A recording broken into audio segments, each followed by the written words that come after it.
Somos Luis Velázquez y Eduardo Porcarelli.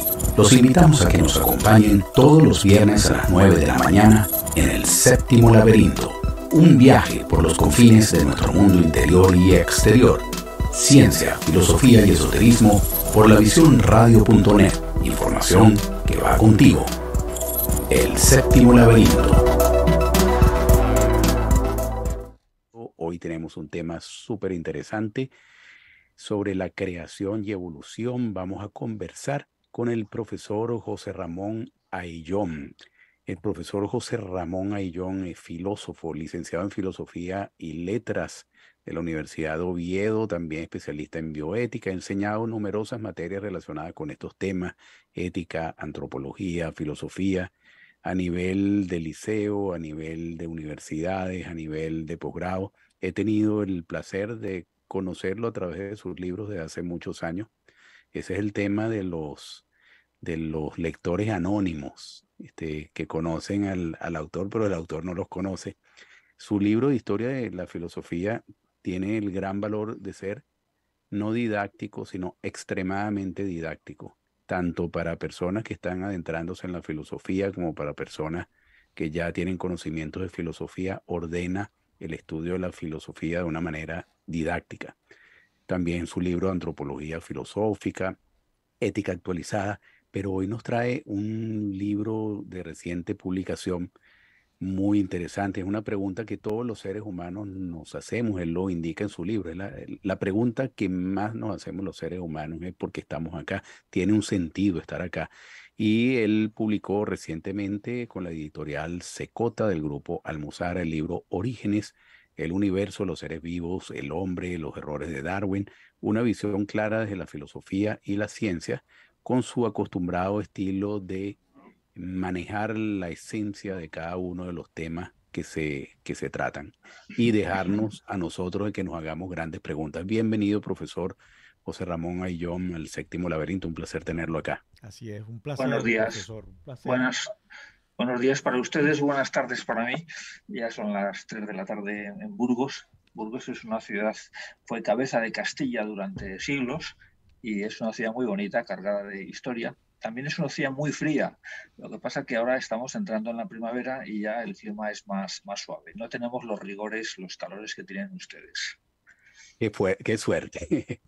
Profesor, este tema es muy difícil de aprehenderlo porque tiene la dificultad de que se necesita un poco de ciencia, pero se necesita un poco de filosofía, pero se necesita quizás un poco de religión, se necesita un poco de todo para ir consiguiendo unas posibles respuestas, porque creo que usted inclusive lo dice en el libro.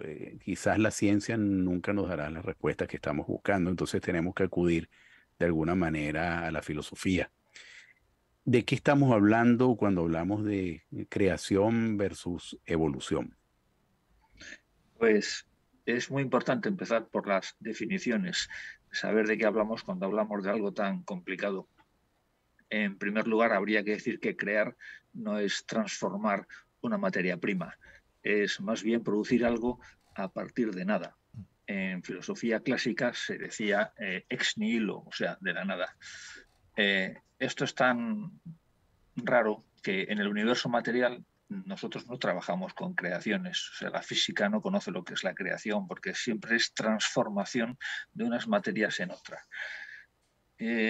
Por eso mismo la creación no es un concepto físico y ni siquiera es un concepto filosófico. Los filósofos griegos, los primeros, no llegaron a este concepto. Les parecía que la materia estaba ahí desde siempre.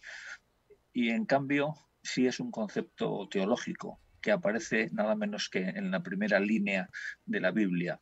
Usted abre la Biblia y se encuentra con el siguiente texto: en el principio Dios creó el cielo y la tierra. Ahí aparece el verbo creo.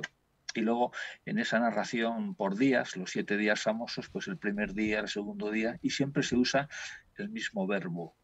De ahí lo tomaría la filosofía. O sea, toda la filosofía posterior tomó esa noción de la Biblia. Y decía que la filosofía griega y romana no conoció ese origen, esa noción, y pensaron que todo lo más había un demiurgo O sea, Dios no era creador, sino era un arquitecto que ordenaba un caos primigenio y del caos imponía un orden y salía un cosmos, que eso significa universo ordenado. Eh, por evolución, entendemos el desarrollo concatenado y perfectivo de las especies en el tiempo. Aquí todas las palabras están cargadas de significado, no sobra ninguna. Desarrollo, ya sabe que es desarrollo, despliegue. Concatenado significa que no surge cada especie por su cuenta, espontáneamente, sino que hay una relación de causa-efecto entre ellas. Y perfectivo significa que hay una progresión de menos a más complejidad. O sea, que no es lo mismo una bacteria que una lagartija, no es lo mismo una lagartija que un mono. Son en cuanto a la complejidad.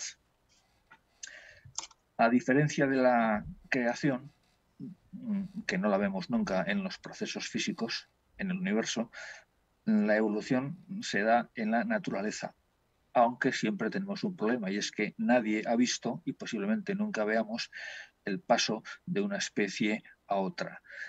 Por lo tanto, la estamos suponiendo, aunque hay suposiciones que se pueden argumentar muy bien, como es este caso. Demostrar la relación causa-efecto entre las especies ha sido, hasta hace poco, la gran asignatura pendiente del evolucionismo.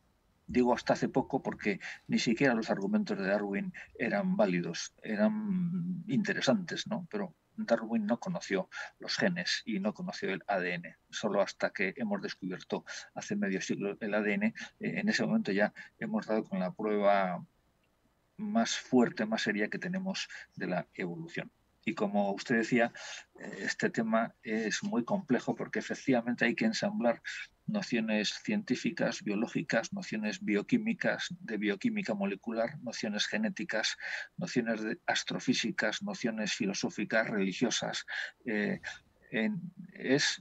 a la vez es apasionante. Sí, así que es. Sí. También diría que para empezar a entender algo de estos temas hay que dedicarles muchísimo tiempo, hay que dedicarles muchos años, porque es un puzzle complejísimo de armar. Sí.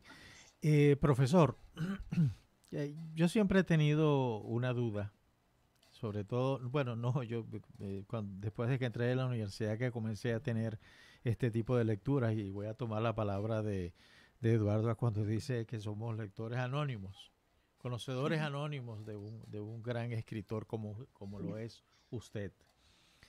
Y siempre tuve una duda cuando en la universidad, yo no me gradué en filosofía, pero me gradué en otra carrera, pero intenté hacer la carrera de filosofía y aguanté un año.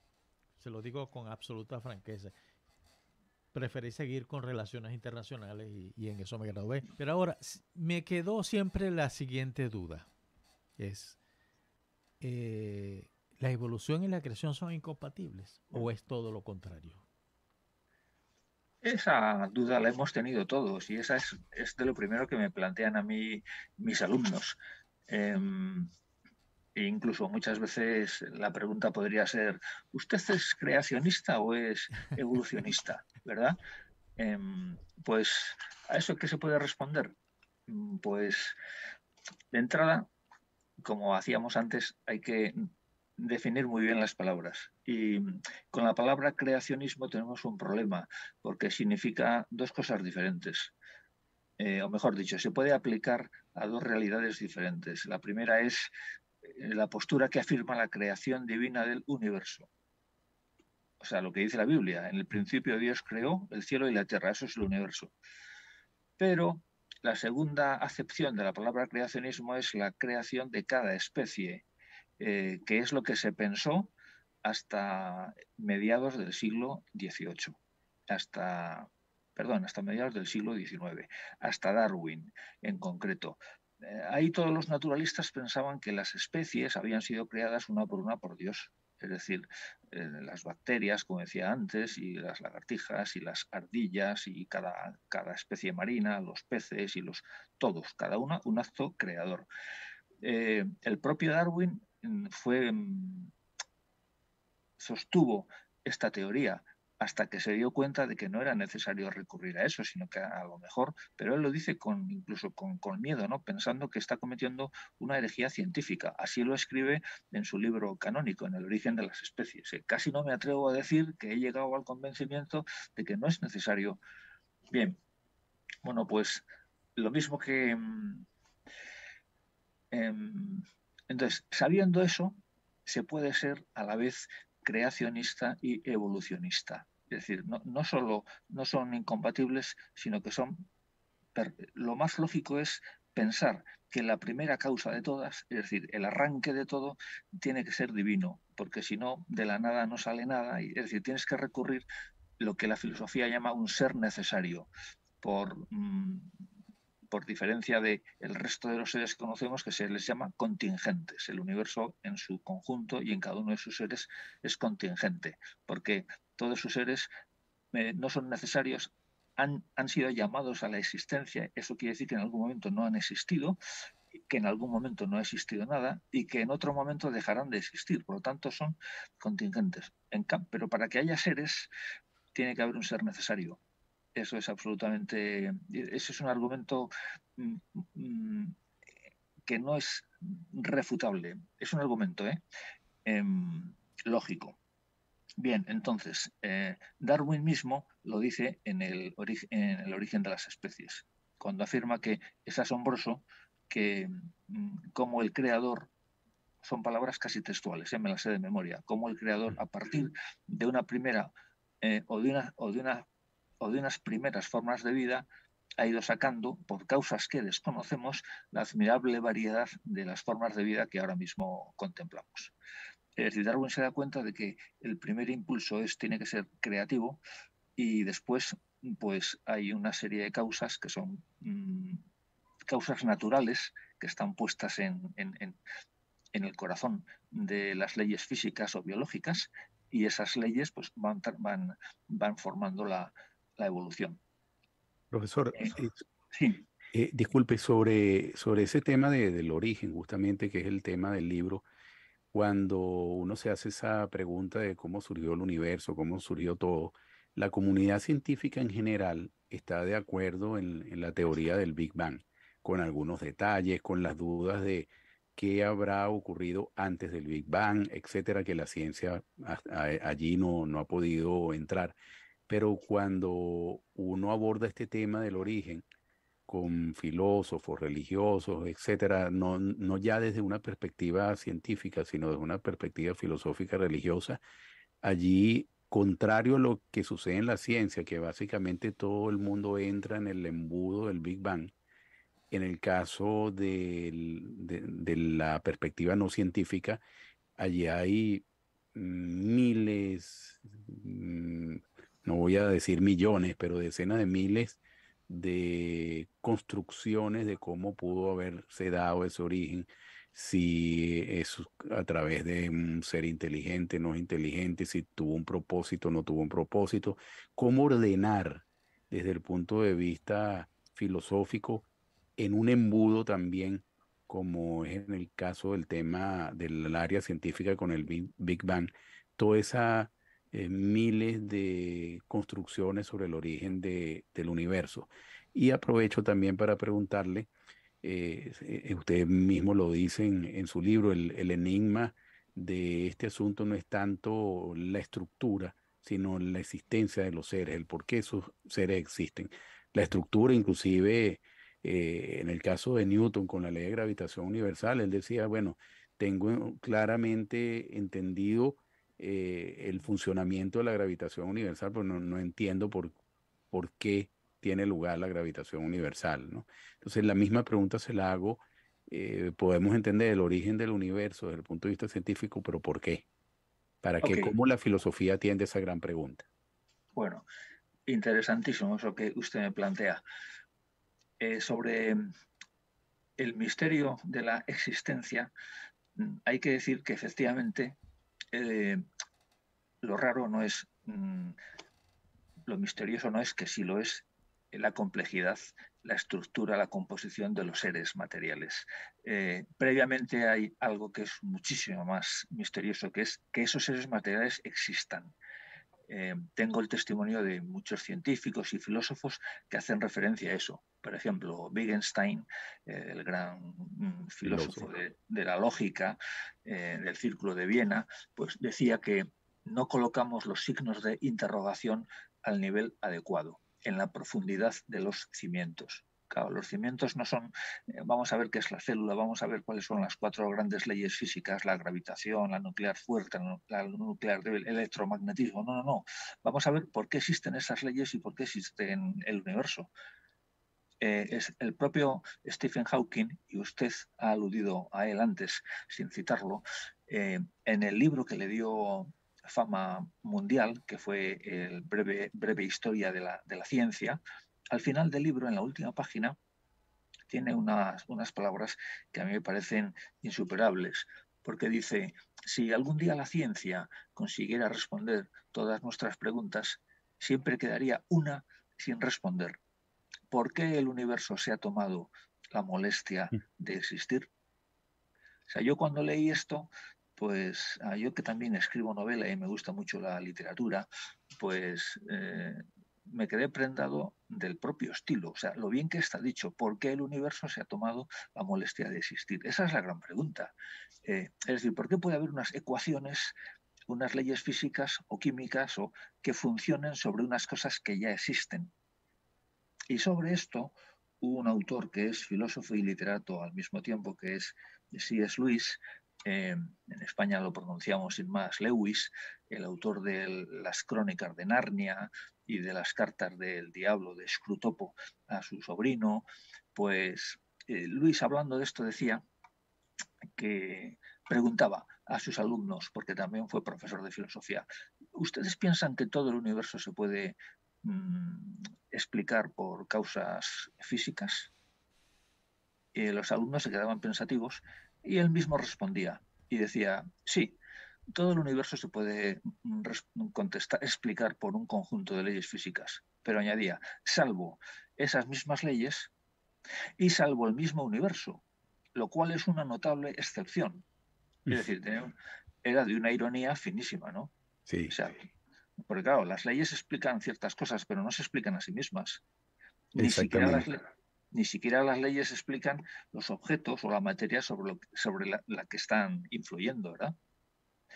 Luis, a su vez, y con esto entramos en la primera parte de su pregunta, ¿cómo podíamos reconducir de las muchas posturas a una sola?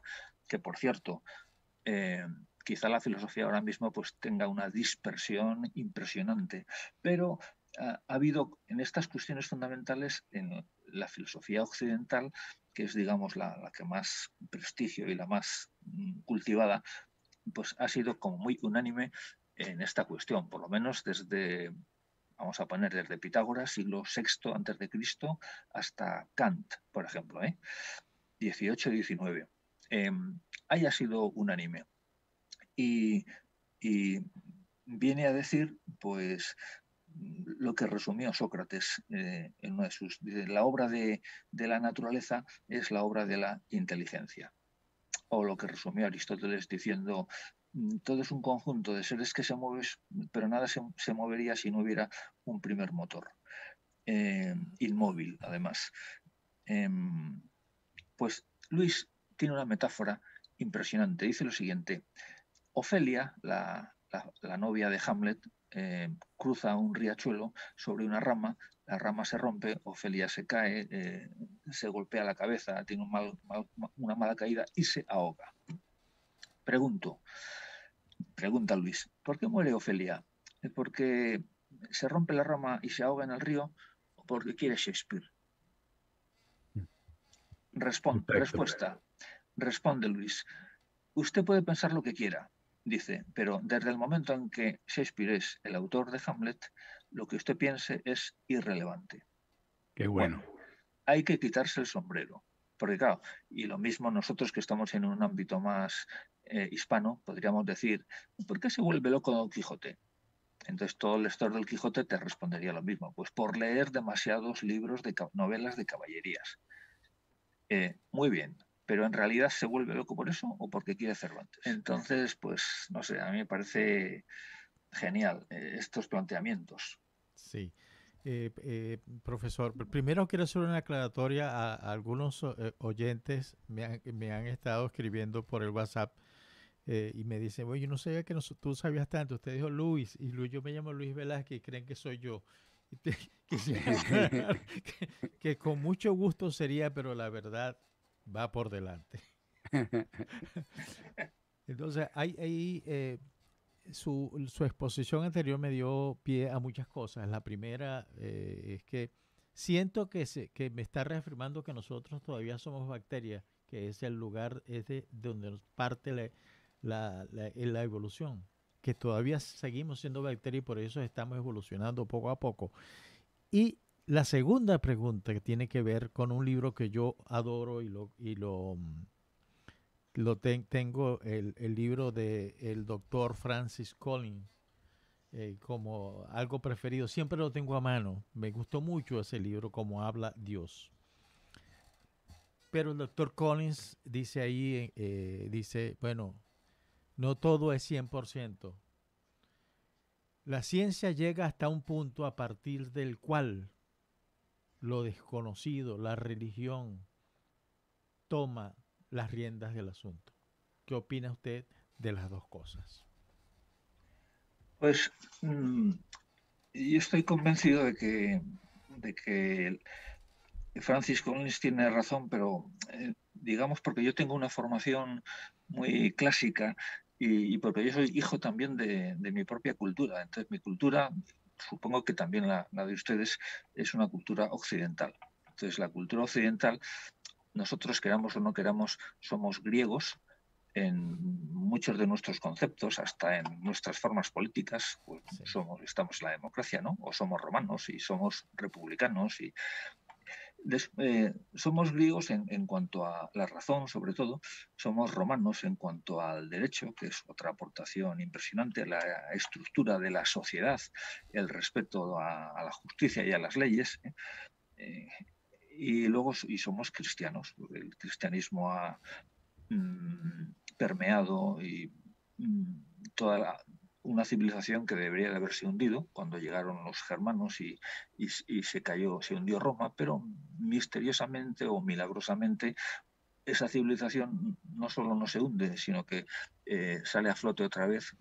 Como diría Chesterton, los submarinos, después de los siglos oscuros, donde Europa estuvo a punto de morir asfixiada por los musulmanes, por los eslavos, por los vikingos, por los magiares, pero misteriosamente sobrevivió y de repente a partir del siglo XI pues los monasterios y las catedrales inventan las universidades y resulta que los monasterios se han quedado con toda la cultura antigua. Entonces sobre esa cultura antigua aparece la Biblia. Y entonces eso es una revolución, porque claro, la Biblia no es cualquier libro, ¿no? No es cualquier cosa. Y el Dios bíblico no se parece mucho al resto de los dioses, es diferente. No tiene nada que ver con los dioses olímpicos, por ejemplo. Y de hecho, cuando San Pablo predica en el Areópago ateniense y ve un altar que dice al Dios desconocido, entonces toma pie de eso para decir, bueno, a ese Dios que vosotros desconocéis, pero que habéis erigido un altar, vengo a predicaros, lo voy a predicar yo. En realidad, todos los dioses antiguos eran desconocidos. El hombre antiguo tiene claro que existe la divinidad, pero lo que no tiene claro es ni quiénes son, ni cuántos son, ni cómo son. Entonces Jesucristo ahí marca completamente la diferencia. Y el propio Collins, yo estoy con usted en cuanto a que ese libro me parece un libro extraordinario. Mm, lo leí, lo subrayé, lo medité, sobre todo porque, claro, Collins es un tipo con el máximo prestigio científico, ¿no?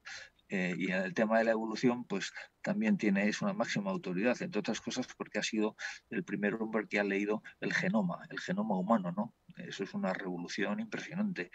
Entonces Collins tiene, quizá la frase que más me gusta del libro es cuando dice que eh, el dios del genoma es el dios, o el dios de la Biblia es el dios del genoma. Y si nosotros planteamos una guerra entre ambas cuestiones, entre la ciencia y la religión cristiana, el problema es nuestro, no es un problema de la realidad. Y si nosotros iniciamos una controversia en ese sentido, también nosotros podríamos arreglarla y ponernos de acuerdo. Pero ya digo, la frase a mí me parece digna de ser escrita en letras de oro, ¿no? El Dios del genoma es el Dios de la Biblia. Pues Profesor, le agradezco que haya citado a Francis Collins y ese libro, porque estamos dando pistas muy interesantes a nuestros oyentes, ¿verdad? Sí, sí. En inglés es The Language of God. En la traducción castellana, como usted ha dicho, es Cómo habla Dios. Y es un libro ameno, está muy bien escrito, no es para especialistas y para mí tiene la doble ventaja, el doble mérito de que está escrito por una persona que era atea. Es decir, Collins descubre a Dios después de estudiar el genoma, diciendo, bueno, es imposible que esto haya surgido por casualidad, al azar. O sea, aquí lo que hay detrás es una mente inteligente impresionante. Permítanos ir a la primera pausa y ya regresamos. Muy Estamos. bien.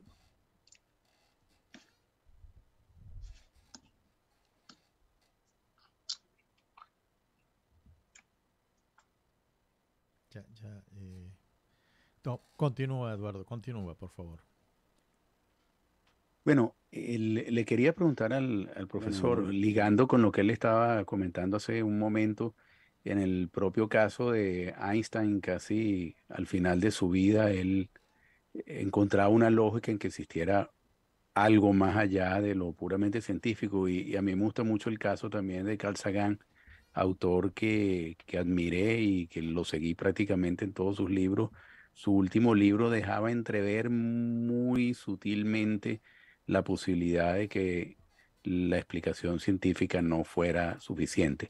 Pero usted en su libro utiliza el ejemplo de comprar el universo con un balón de fútbol, ¿no? El balón de fútbol es prácticamente lo que nosotros estamos viendo, estudiando, pero no tenemos ninguna claridad sobre quién pateó ese balón de fútbol. Y hay algo que en este tema a mí siempre me llama la atención, que es lo relativo al tiempo, ¿no? La hipótesis científica sobre el azar en el origen del universo siempre indica de que, como el mismo caso de que si uno tuviera 13.800 millones de años para ganarse la lotería, uno juega todas las semanas el número de la lotería y en 13.800 millones de años alguna vez uno se gana el premio gordo. Y ese mundo científico dice, bueno, esto es lo que puede suceder en el universo. En algún momento de su evolución se dan todas las variables y condiciones para que surja la vida. Pero inclusive usted en su libro dice, bueno, algo tan difícil como es haber organizado unas enzimas para que se convirtieran en proteínas y agregarles el código genético, no hay 13.800 millones de años suficientes para que eso ocurra. ¿Cómo manejamos ese tema del azar, el tiempo? Si el azar en el tiempo no es suficiente, es necesario que haya una lógica de ordenación para que haya surgido la vida. Y eso me lleva a la gran pregunta de todo, que usted no la aborda mucho en el libro porque no es la materia del libro, pero yo me pregunto, todo este universo tan infinitamente grande, usted en varias oportunidades recalca, bueno, 180.000 millones de galaxias, cientos de miles de millones de estrellas dentro de cada galaxia, y estos seres tan imperfectos que ni siquiera saben de dónde vienen, porque están aquí, para dónde van, están solos en el universo. La primera tiene que ver es que me tropecé accidentalmente con una estadística que realmente me impresionó, que es una estadística de Estados Unidos. Realmente Estados Unidos es un país complicado, un país que no es fácil, ¿no? Pero en esta estadística se encuentra que el 40% de los estadounidenses cree en la creación. El resto cree en un proceso evolutivo. Pero hay una parte de ese 60% restante que cree que sí, efectivamente, la evolución, pero que el proceso evolutivo fue de la mano de Dios. ¿Qué opina usted de esto? Opino eh, sobre estas cuestiones cuando mis alumnos me dicen, pues yo opino que Y yo les pregunto, ¿tú cuánto tiempo llevas pensando sobre este problema, sobre este tema? Dice, no, nunca he pensado sobre... Digo, pero tú sabes a qué te estás enfrentando, a la profundidad de lo... por lo tanto, Séneca decía que las opiniones no hay que contarlas, hay que pesarlas. Es una cosa diferente, ¿verdad?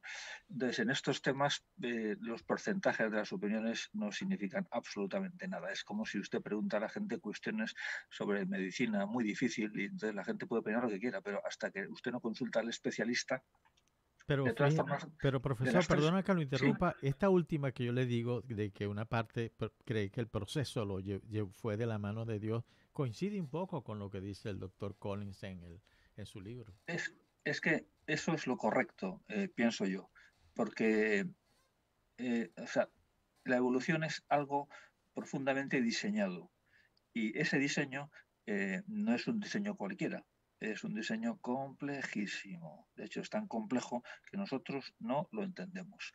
Eh, Sabemos que existe el ADN y conocemos más o menos su estructura, esa escalera helicoidal con esas guías de azúcares fosfatados y esas 4 bases nitrogenadas que son los peldaños, pero conocemos la sintaxis, pero no conocemos la semántica. Es decir, no conocemos cómo se traduce el genotipo, o sea, esa estructura química, cómo se traduce en el fenotipo, en la estructura corporal de los seres vivos.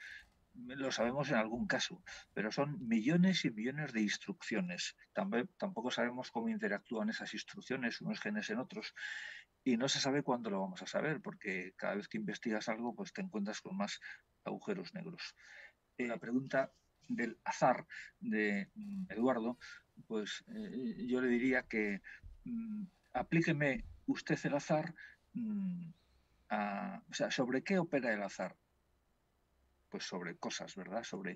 Entonces, usted explíqueme de dónde vienen esas cosas. Es decir, el azar también, en caso de que existiera el azar, estaría operando sobre realidades que existen, pero que no han sido creadas por el azar, sino que, es decir, le aplico lo mismo que decía Stephen Hawking, lo mismo que decía Wittgenstein, lo mismo que decía C.S. Lewis. Bien, en segundo lugar, el tema del azar es un tema, mm, el azar es un concepto confuso y es mejor evitarlo, entre otras cosas porque no es científico, es más bien anticientífico. El azar viene a decir que rompe la relación, la proporción causal. La proporción causal, uno de los axiomas de la ciencia es que todos los efectos tienen que ser proporcionados a las causas. O sea, yo puedo saltar 5 o 6 metros de longitud o 2 metros de altura, pero no puedo saltar por encima de la Luna, ¿verdad? Ni puedo saltar kilómetros de longitud. Los efectos son proporcionados a las causas. Eh, entonces,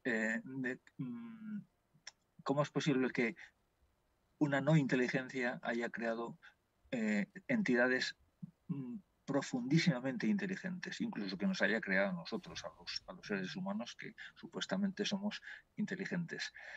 Eh, Luego, el azar no es predecible. Si usted me dice que esto lo ha creado el azar, ya, pero no es predecible, no es calculable y tampoco es experimentable, no es nada empírico. Por lo tanto, que eso es la ciencia. La ciencia tiene que ser predecible, tiene que ser calculable, tiene que ser... Con lo cual usted me está hablando, está sacando de repente una varita mágica y se está comportando como un mago, como un brujo.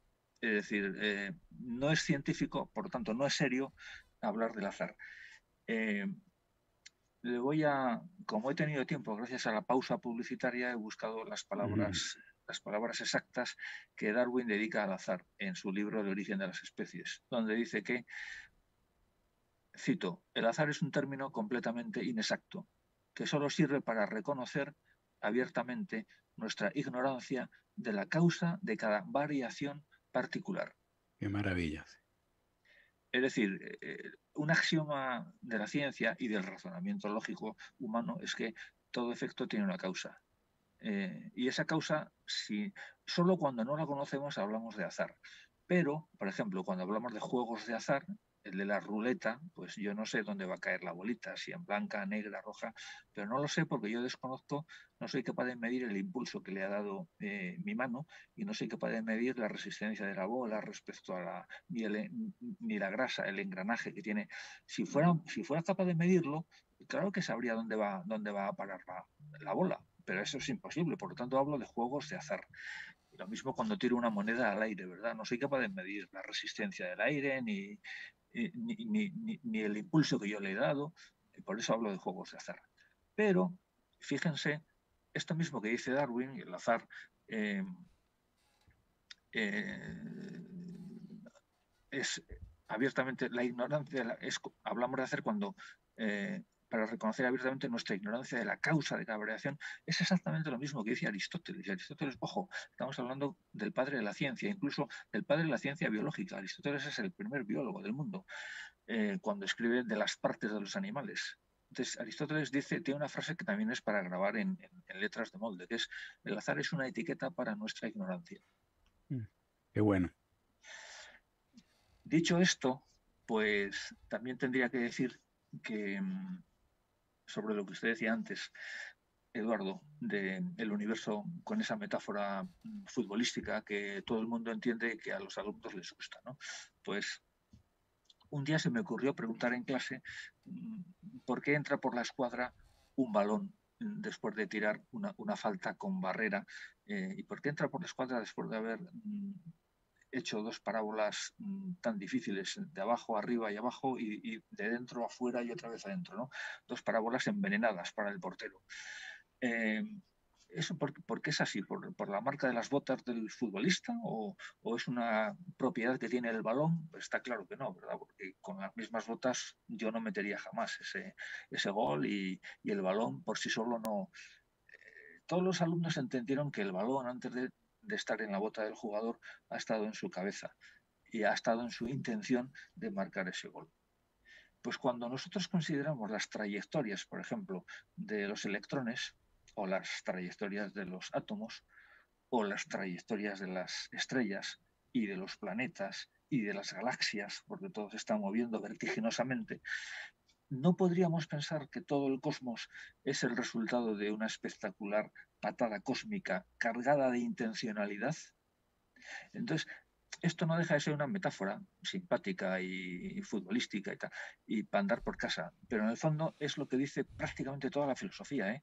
Toda la gran filosofía cosmológica desde los tiempos del invento de la cosmología, que es presocrático. Sócrates empezó por ahí y luego se dedicó a la antropología. Pues eso ya lo dicen los primeros filósofos. Es decir, así lo pensaron los griegos desde Pitágoras, así lo entendió toda la filosofía, de entrada todos los estoicos romanos, así lo entiende toda la Edad Media y casi toda la Edad Moderna, hasta que digamos que la filosofía saltó un poco por los aires con la deconstrucción que supone la modernidad, ¿verdad? Y las ideologías, que ya les parece que no hay que hablar de estas cosas, que estos son músicas celestiales y que lo que hay que hacer es cambiar el mundo y vivir mejor. Y por supuesto, esto es lo que dicen todos los padres de la ciencia, ¿eh? Esto es lo que dice Galileo, todo lo que dice Kepler, todo lo que dice Newton, todo lo que dice Tycho Brahe, y todo lo que dice Copérnico, entre otras cosas porque los padres de la ciencia, y no es una casualidad, son profundamente cristianos. Ahora, No son profundamente budistas, ni profundamente islámicos, ni profundamente animistas, son cristianos. profesor, ya hablamos un poco del azar y de las debilidades del azar.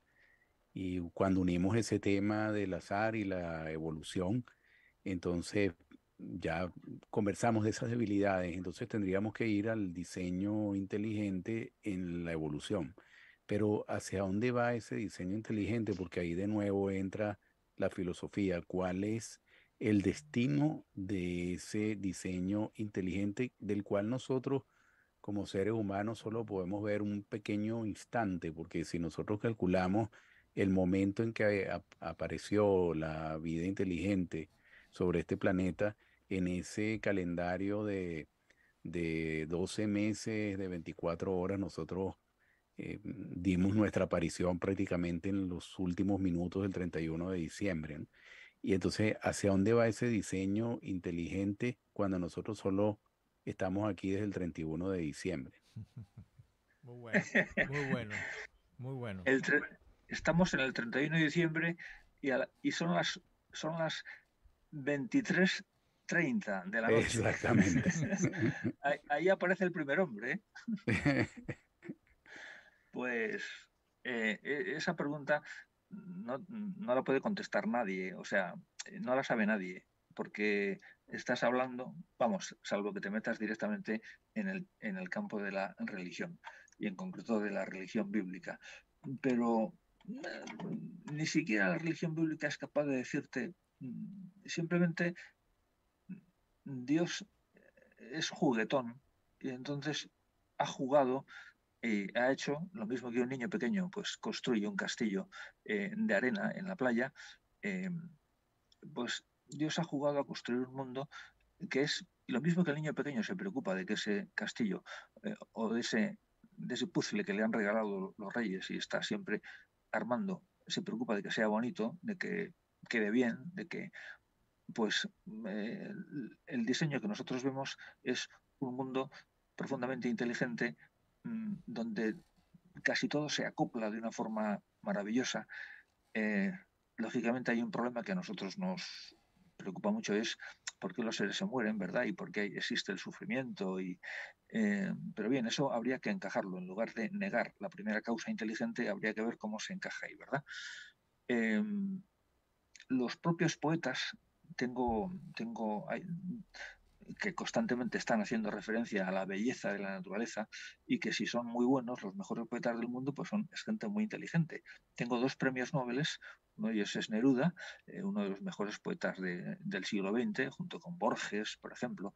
Eh, por cierto, Borges, del que yo soy auténtico fan, dice en dos de sus versos, dice algo que ciertamente no se nombra con la palabra azar, rige estas cosas. Eso me lo sé de memoria, ¿eh? No rima porque Borges a veces no usa la rima. Algo que ciertamente se nombra con la palabra, no se nombra con la palabra azar, rige estas cosas. Y Neruda, en Neruda tengo aquí cuatro versos que a mí me parecen sublimes. Eh,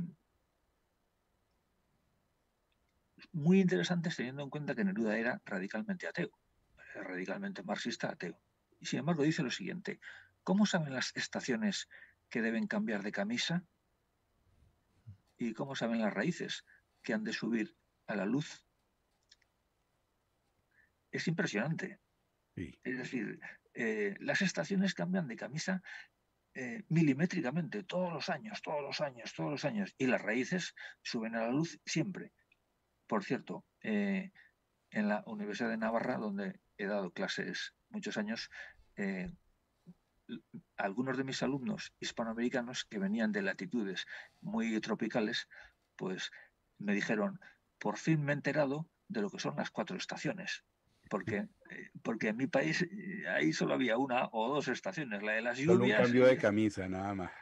Claro, entonces yo no sabía lo que era esto de cambiar las estaciones, y claro, he visto una belleza impresionante, la diferencia entre el invierno nevado y la explosión de la primavera y luego el calor del verano. Los versos de Juan Ramón Jiménez, que también me parecen espectaculares y que siempre los uso para abrir estos temas, dicen: ¿quién, naturaleza, levantando tu gran cuerpo desnudo, como las piedras, cuando niños, se encontrara debajo tu secreto pequeño e infinito?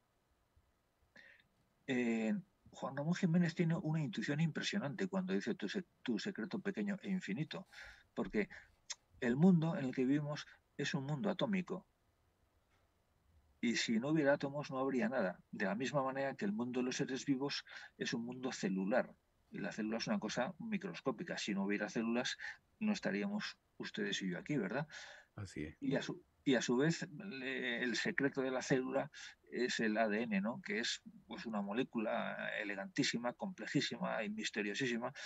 Pues Juan Ramón Jiménez, que escribió esto cuando todavía no se había descubierto el ADN y cuando el tema de la célula pues estaba muy en pañales, pues tiene esta impresionante intuición: tu secreto pequeño e infinito, porque el tema de la vida es infinito. O sea, la capacidad de replicación de una bacteria, porque efectivamente nosotros somos bacterias, estamos constituidos por millones de bacterias en nuestro cuerpo actualmente, pero nacimos de una bacteria, ¿no? Y la capacidad, bueno, si hubiera alimento suficiente, la capacidad de reproducción de una bacteria, eh, eh, en un día, la masa de bacterias que crearía tendría el mismo peso que toda la Tierra, que todo el planeta Tierra. Lo que pasa es que no hay alimentos para ello, entonces se van muriendo. Eh, Es asombroso. Cuando uno maneja estas cosas y se profundiza un poquitín, se queda impresionado. Asombrado, sí. Así es. Profesor, usted habló hace unos minutos de un castillo de arena, de un niño que construyó algo, ese castillo de arena, y por supuesto la construcción lleva una especie de, de cronología, de esquema, de plan de cómo se va a construir. ¿Cuál es eso en la vida? Eh, pues le voy a dar dos respuestas diferentes. Hay una respuesta que puede admitir casi cualquier persona, que es la conciencia. No me estoy refiriendo a la conciencia psicológica, que es la que todos tenemos de nuestra propia existencia. Yo estoy aquí y yo soy un ser pensante, como diría Descartes. Me estoy refiriendo a la conciencia moral. Yo soy un ser libre y puedo hacer muchas cosas, pero algunas de las cosas que puedo hacer no debería hacerlas porque están mal. Es decir, estoy introduciendo ahí una cualidad que es extraña a todo el mundo animal, porque ninguna especie se plantea esta cuestión, ¿no?, de la moralidad. Entonces, por medio de la conciencia, nosotros somos capaces de atisbar, primero, qué es lo que cómo hemos de vivir, es una de las grandes preguntas kantianas, qué podemos conocer, qué podemos esperar, cómo hemos de vivir. Podemos atisbar cómo hemos de vivir, incluso podemos asomarnos al más allá, por medio de la conciencia, ¿eh? Estoy hablando de gente anterior a Cristo, porque a esta ventana se asoma Platón, se asoman los pitagóricos, se asoma Sócrates. Si a esto le añadimos la revelación cristiana, pues claro, la luz con la que uno se encuentra es espectacular.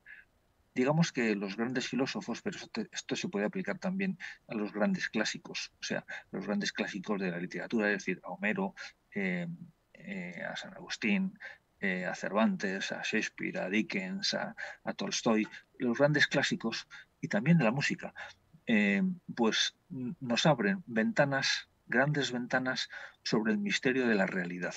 Entonces, esa pregunta que usted me hace la responden los clásicos. Curiosamente, casi todos los clásicos coinciden. ¿Y en qué coinciden?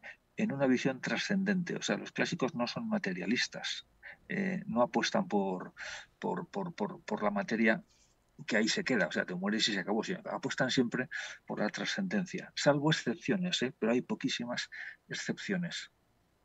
Y, y yo como pertenezco, como decía, a la civilización occidental y esa civilización está marcada a fuego por el cristianismo, pues no dejo de admirarme de la riqueza que tiene el cristianismo. Un cristianismo, por ejemplo, entendido incluso en términos intelectuales por uno de los grandes filósofos españoles del siglo XX, que es Julián Marías, un discípulo de Ortega y Gasset.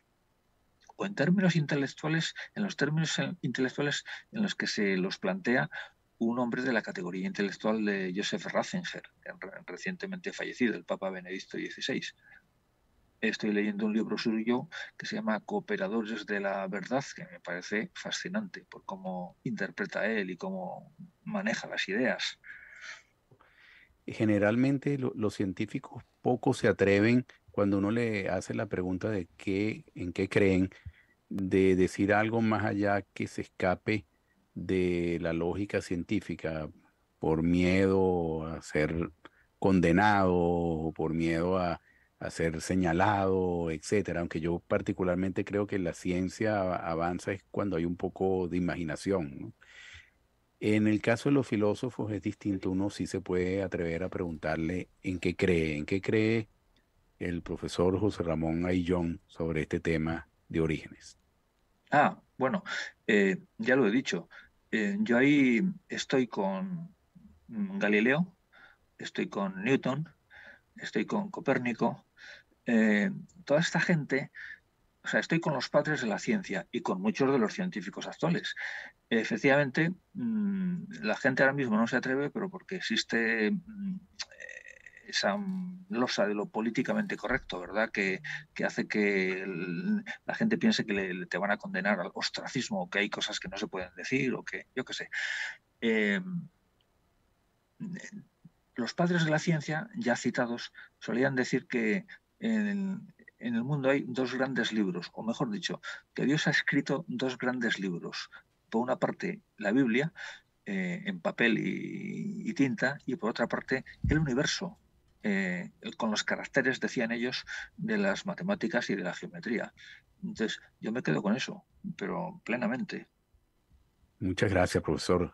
Ha sido un placer tenerlo en el Séptimo Laberinto y muchas gracias, Luis.